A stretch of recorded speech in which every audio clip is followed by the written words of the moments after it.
we are trying to learn about the object selection method given in the AutoCAD. Suppose there are a lot of entities to select. Whenever we take any command, it asks you to select the object again and again, but sometimes when we are working on the complex geometry, it is very cumbersome to select the required object.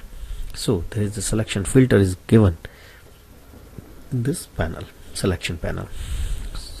This is the first option, culling. Culling object is nothing but it gives you the facility to show the hidden object.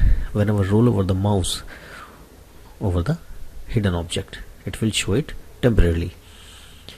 Now filter, click here on this flyout. There are multiple options given. No filter, when no filter is available or no filter is selected from the toolbar. Now vertex, in this kind of selection only vertex of the object has been selected, like this. The vertex are showing in the red color, only vertex have been selected. Now edge, when I take this edge selection filter, it will select only the edges of the object. It restricts you to only edge selection. Face, when you select the object, it will select the face of the object only. I undo the thing, and now again I am selecting the things. Only face will be selected in this mode. Now one more option is given, this move Zigmo, rotate Zigmo, scale Zigmo, no Zigmo. Now currently no Zigmo is available. When you select this object, there is no Zigmo is available, but once you change the Zigmo option, this move, it will create a Zigmo over here that facilitate to translate this object according to this Zigmo, like this. When you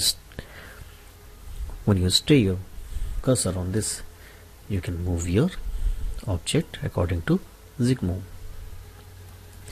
Suppose I stay over here, then I can move this upward like this. This is the role of the Zigmo, move Zigmo. Now I am converting this into rotate Zigmo. Now rotate Zigmo, when I hold my cursor on this, it will rotate on this wheel. Now according to this plane, my object is rotating about this given plane. This is the role of rotate Zigmo. Now scale Zigmo. According to scale Zigmo, one can scale up this object according to this Zigmo. This will create as a center point of the scale, and now I can move this point upward to enlarge the scale, or to increase the scale, or inward to reduce the scale. This is the work of the scale Zigmo. And no Zigmo, when no Zigmo is available, to use the rotation, translation or scaling. This is the work of selection given in the AutoCAD.